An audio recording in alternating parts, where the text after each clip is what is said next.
Mr. President, being one of the neophyte senators in this august chamber, I brought not only my passion to serve our countrymen, but also my hard-earned integrity as a public servant. I know for a fact that government officials should not be onion-skinned. At tunay naman pong isinabuhay ko ng maging matibay ang loob ko.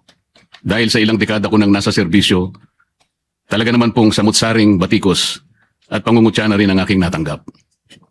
Mr. President, criticisms per se are understandable, but intentional distortion of statements is clearly unacceptable.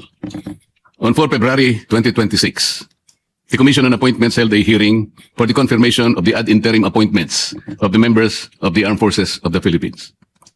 During the said confirmation hearing, I underscored that the Philippine Exclusive Economic Zone, EEZ, and the West Philippine Sea, WPS, are legally distinct from each other, emphasizing that the 2016 arbitral award clarified only the country's EEZ and continental self-entitlements and did not rule on the issue of WPS.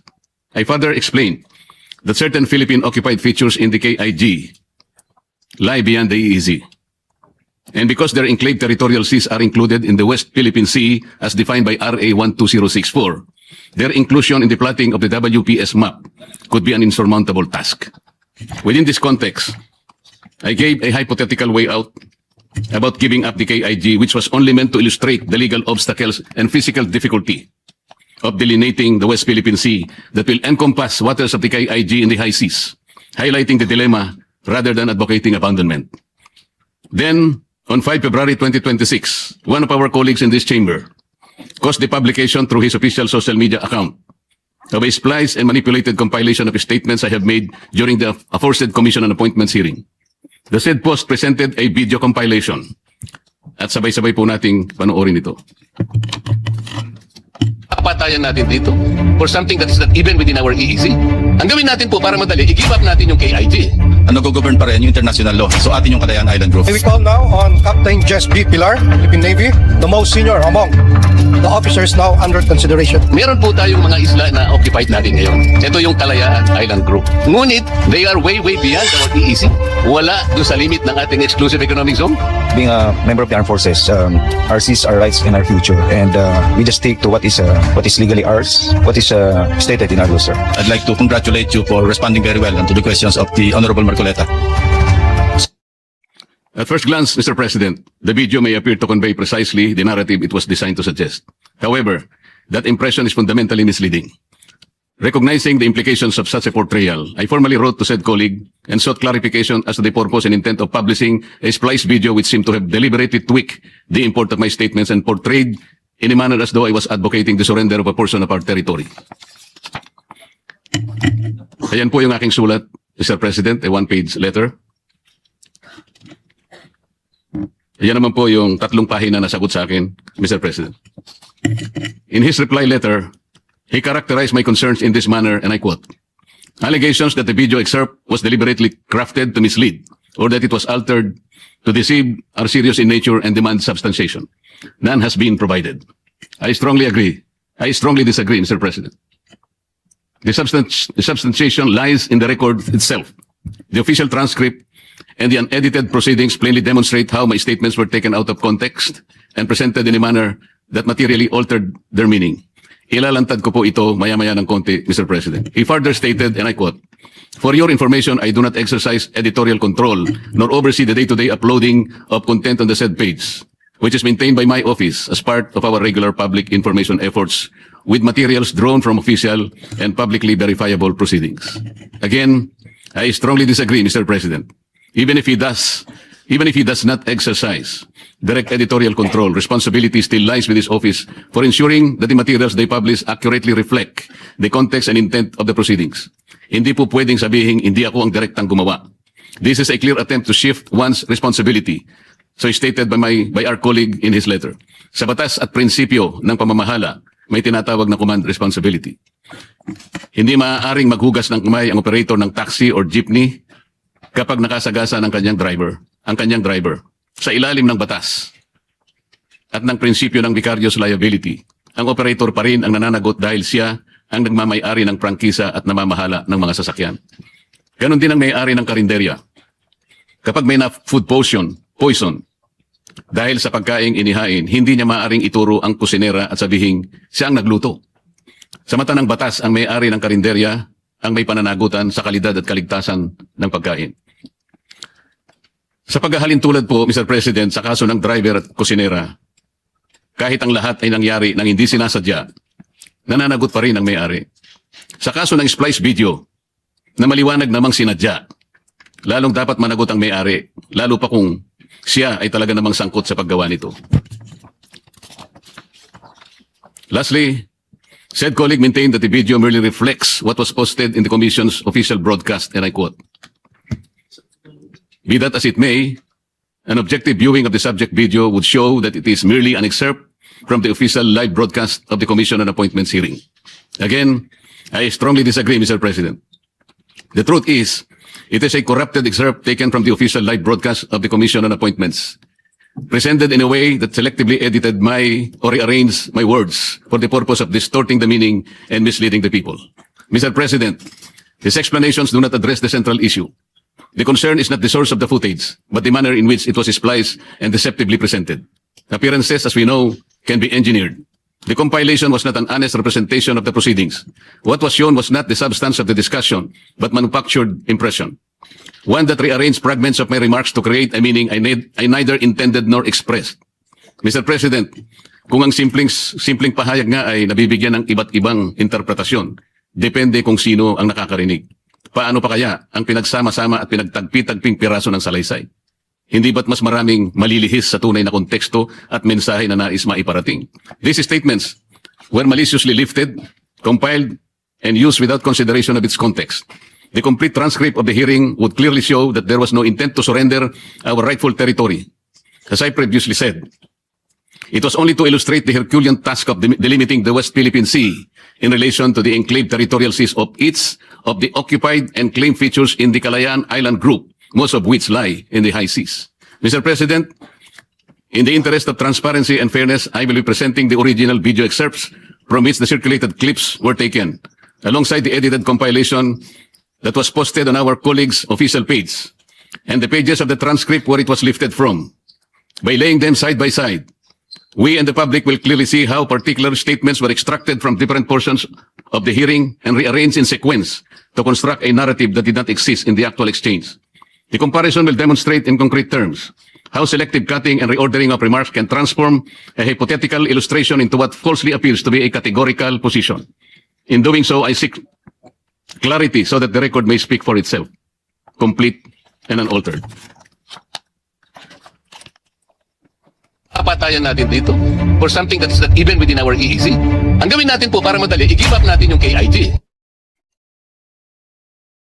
Ano ba talaga yung pagpapatayan natin dito? We will offer our lives, including the lives of our children, and to die for it, for something that is not even within our EEC. Ang gawin natin po para madali, i-give up natin yung KIG. Then, mako-coordinate na natin lahat. But until and unless nandun yung KIG, wala nga po nasa labas po ng ating exclusive economic zone. Paano po malalagay sa entire West Philippine Sea? Mr. Chair, kaya po yun ang dahilan, hindi po tayo makagawa ng mapa para sana ma-submit na natin. And in our lifetime, we will be able to see doon sa entire stretch ng South China Sea, lalabas doon ang West Philippine Sea. Ang video na nasa kaliwa, Mr. President, ay nagmula sa Facebook page ng ating colleague. Yung nasa kanan po ay ang original na video. Mapapansin po ninyo, ang pinagkunan po niya, pinagsama-samang salita upang mabuo ang isang pangungusap. Katulad po ang nakalagay sa yan pong nakikita ninyo. Yung kulay pink po sa baba, nakalagay, Senator Marcoleta, ano ba talaga ang pinagpapatayan natin dito for something that is not even within our EEC? Ang gawin po natin para madali, i-give up natin yung KIG. Tingnan po ninyo yung mga phrases, mga parirala, mga salita na nakukulayan ng yellow. Doon po niya kinuha lahat yun at pinagdugtong-dugtong. Yung una pong nasa yellow ay page 22, line 9. Yung CCA live timestamp po ay 10649 to 10652. Yung pangalawa pong nasa yellow at yung pangatlo page 22, lines 10 to 12. CA live timestamp 10658, 10704. Diyan po ninyo makikita na pinagdugtong-dugtong lang po ang aking sinabi para sa ganun makapagporma ng isang pangungusap na mag-iiba ang kanyang kahulugan. Ang pahayag kong ito, Mr. President, ay matatagpuan sa page 22, line 9 at lines 10 to 12 ng CA transcript of stenographic notes noong ika-4 na Pebrero, kung saan tinanong ko sila kung alam na ba natin ang ating coordinates sapagkat ang ating mga kasamaan sa armed forces ay nakikipagpatayan upang proteksyonan o protektahan ang ating teritoryo kahit na wala pa tayong kasiguraduhan sa hangganan nito. Nag-govern pa rin yung international law. So atin yung Calayan Island Group. Nag-govern pa rin yung international law, di ba? This was made formal by the arbitral ruling. Di ba? So atin yung Calayan Island Group. Yung nasa kaliwa po, ito po yung cheap fake. Yung nasa kanan, yan po yung original, Mr. President. Dito sa video clip na yan, ay makikita natin na ang ating kasamahan na sinasabi na international law pa rin daw ang nag-govern at sa atin pa rin ang Calayan Island Group na tila ba ay sagot niya sa aking naunang pahayag. Hindi po ito ang nangyari. Ayan po ang tunay na pagkakasabi, Mr. President. Yung pong nasa yellow uli, nasa page 28, line 67, CA Live Timestamp 1/1937 to 1/1939. Hanggang sa huling dilaw, Mr. President, page 28, line 8, CA Live Timestamp 1/1945, 1/1947. Binuo sa isang salita na nandun po sa pink para lang makakuha ang nag-govern pa rin ang international law, so atin ang Calayan Island Group. Ang pahayag niyang ito ay matatagpuan sa page 28, line 6-8, 6 to 8 ng TSN, kung saan tinanong niya si Captain Pilar kung alam ba niya ang Presidential Decree 1596. Slide po. Meron po tayong mga isla na occupied natin ngayon. Ito yung Kalayaan Island Group. Ngunit, they are way beyond our EEZ. Wala doon sa limit ng ating exclusive economic zone. Being a member of the armed forces, our seas, our rights, and our future. And we just stick to what is legally ours, what is stated in our law, sir. The department believes that escalation, even in public messaging, should be undertaken only when it advances clear strategic objectives and the national interest.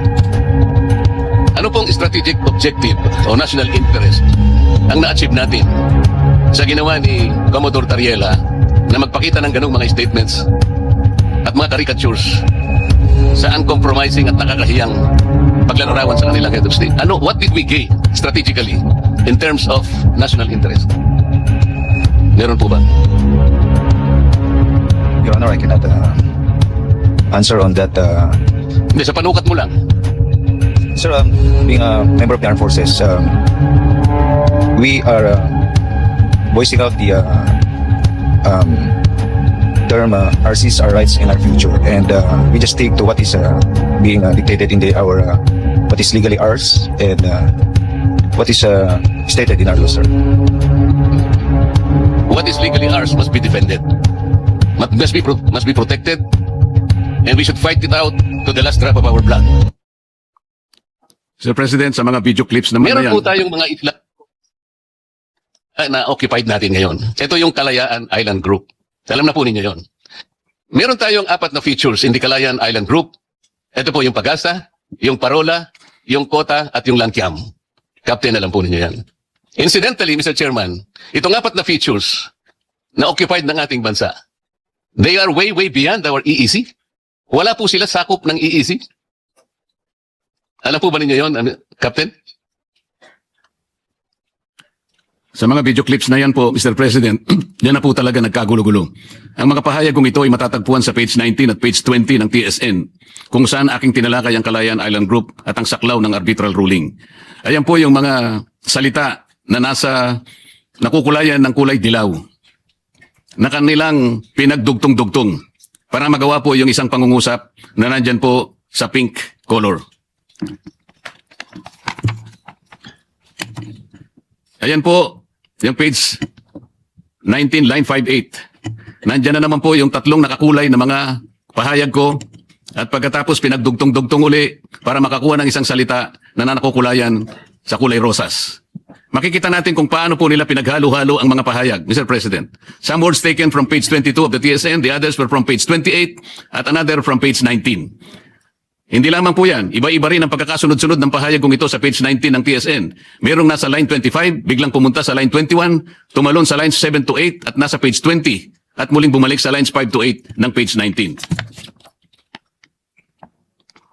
Incidentally, Mr. Chairman, itong apat na features na occupied ng ating bansa, they are way, way beyond our EEZ. Wala po sila sakop ng EEZ. Meron po tayong mga isla na occupied natin ngayon. Ito yung Kalayaan Island Group. Ngunit, they are way, way beyond our EEZ. Wala doon sa limit ng ating exclusive economic zone. Being a member of the armed forces, ours is our rights and our future, and we just stick to what is legally ours, what is stated in our law, sir. Napansin po ba ninyo, Mr. President? Doon sa original, yun po yung bandang kaliwa. At saka yung kanan, bandang kanan, nagsingit sila ng isang salita ng ngunit para pagdugtungin po ang isang statement. With the insertion of the word ngunit, what was supposed to be a mere informative statement on the arbitral award suddenly evoked a negative connotation because it was connected to the KID, somehow portraying as if I was asserting that we cannot exercise sovereignty over the features outside the EEZ.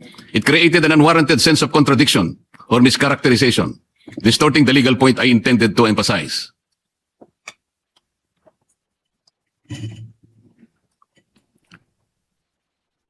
Ayan po ang order of events, Mr. President. Doon sa version po na Chief Wake, ayan po yung 10649 to 10737. At ang timestamp po sa CA's live feed, 11937, 11947, 1017 to 10145, tsaka po yung 57, 51, and 5916. Mr. President, malinaw sa slide na ito kung paanong pinag-iba-iba ang pagkakasunod-sunod ng mga video clips. Nagmula ang mga pahayag sa iba't ibang timestamps kung saan iba't iba rin ang pinupunto ng bawat isa. Bakit pa kailangang paghalu-haluin ang aking mga sinabi at sadyaing magsingit pa ng isang salita sa aking pahayag? Sa mismong pagmamaniobra na ito, malinaw na may layuning baluktutin ang simpleng kahulugan ng aking sinabi. Ang salitang ngunit na kanilang isiningit para dugtungan ang isang pangungusap ay malinaw na matatagpuan sa page 19 ng TSN. Ipinalalabas nilang ito'y tuloy-tuloy kong sinabi, gayong sa opisyal na record ay malinaw na magkakahiwalay ang aking mga pahayag. Ang ganitong pag-edit at hindi simpleng pagkakamali lamang. Bagkus isa pong buktot na planadong pagkilos at tuwirang pagpapalit ng konteksto na nagpabago sa kahulugan ng aking mga ipinahayag. If we take into account the entirety of my discussion, Mr. President, the statements clearly express a theoretical choice, if only to illustrate the legal conundrum in connecting the maritime areas of the KIG features and not an advocacy of surrender, abandonment, or renunciation of any part of Philippine territory. But this was not the account in the edited material used as a contraption. Although the statements were indeed made during the hearing, the video he posted on his Facebook account was a spliced and reordered version that deliberately rearranged my remarks to cast me in a negative light. By selectively cutting, fragmenting, and reassembling portions of my statements out of their proper sequence and context, he fabricated a narrative that is intentionally deceptive.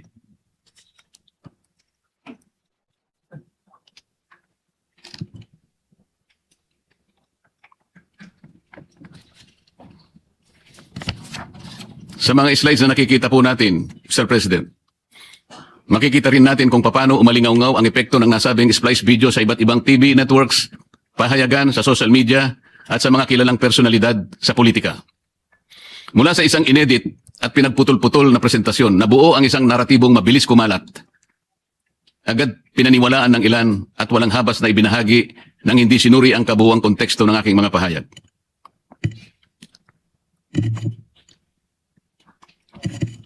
At noong 16 ng Pebrero 2026, kagaya po ng nakikita po nyo, muling naglathala ang nasabing colleague sa kanyang official website at sa kanyang Twitter account tungkol sa aking plano na pagsasampa ng ethics complaint na tila ba may pangungutya pa nang sabihin niyang hindi raw siya marunong mag-splice ng video at kung maaari ay turuan pa siya. Ayan po ang nilagay niya.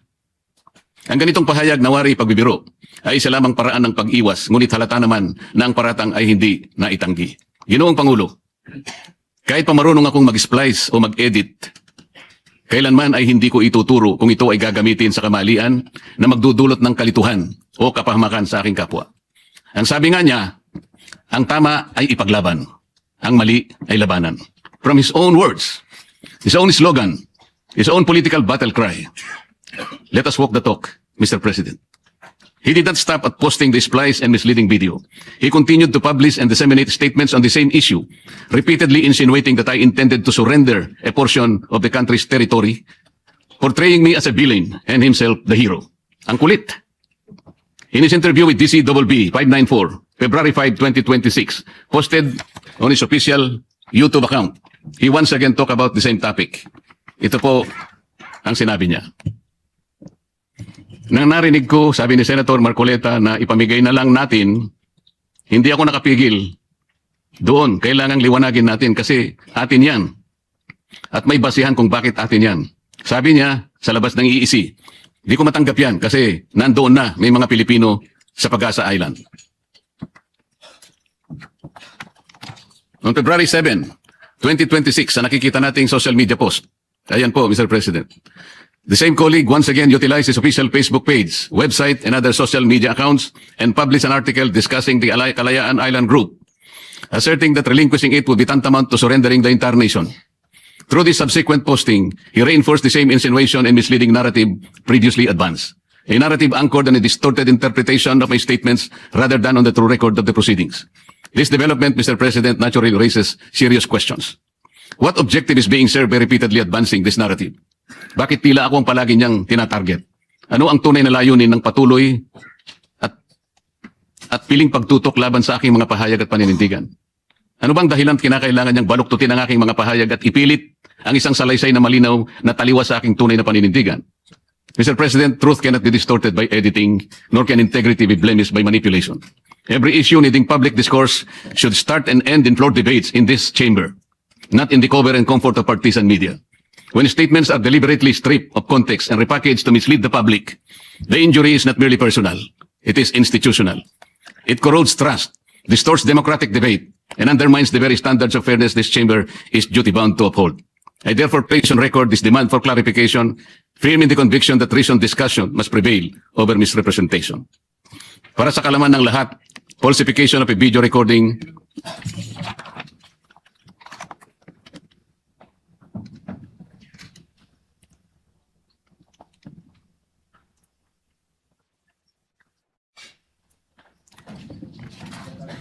the deliberate manipulation, alteration, or fabrication of a video output to deceive, misrepresent, or to create false evidence.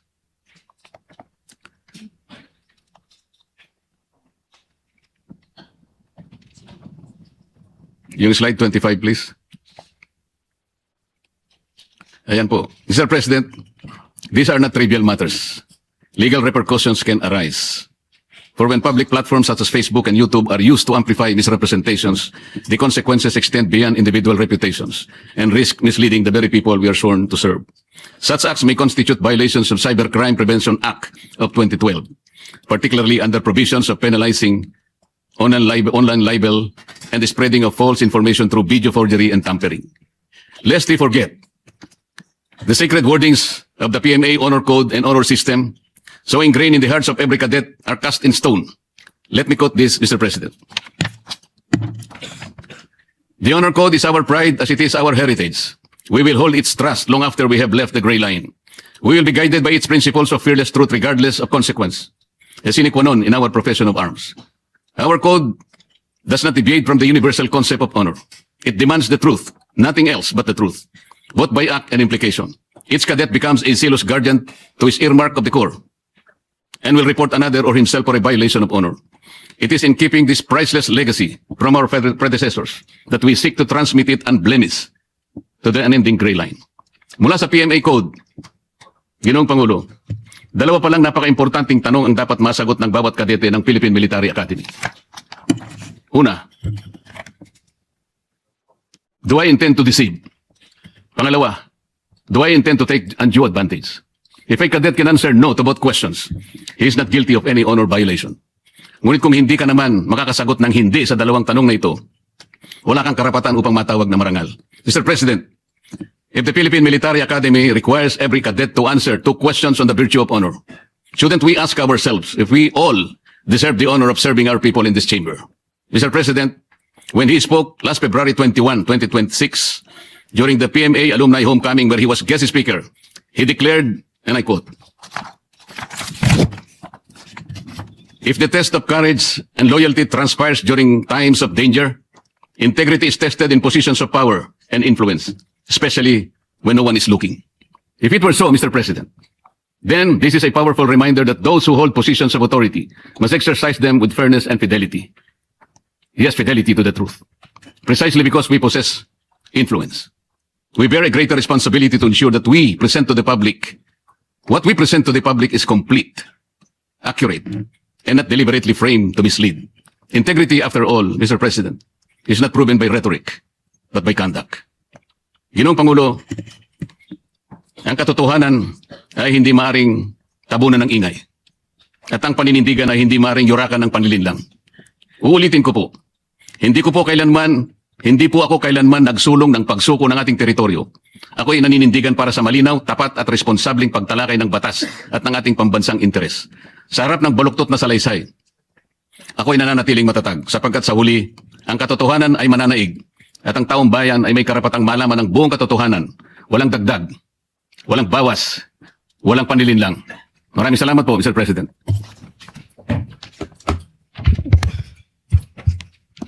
Yes, Senator Amy Marcos, you recognized. Thank you very much, Mr. President.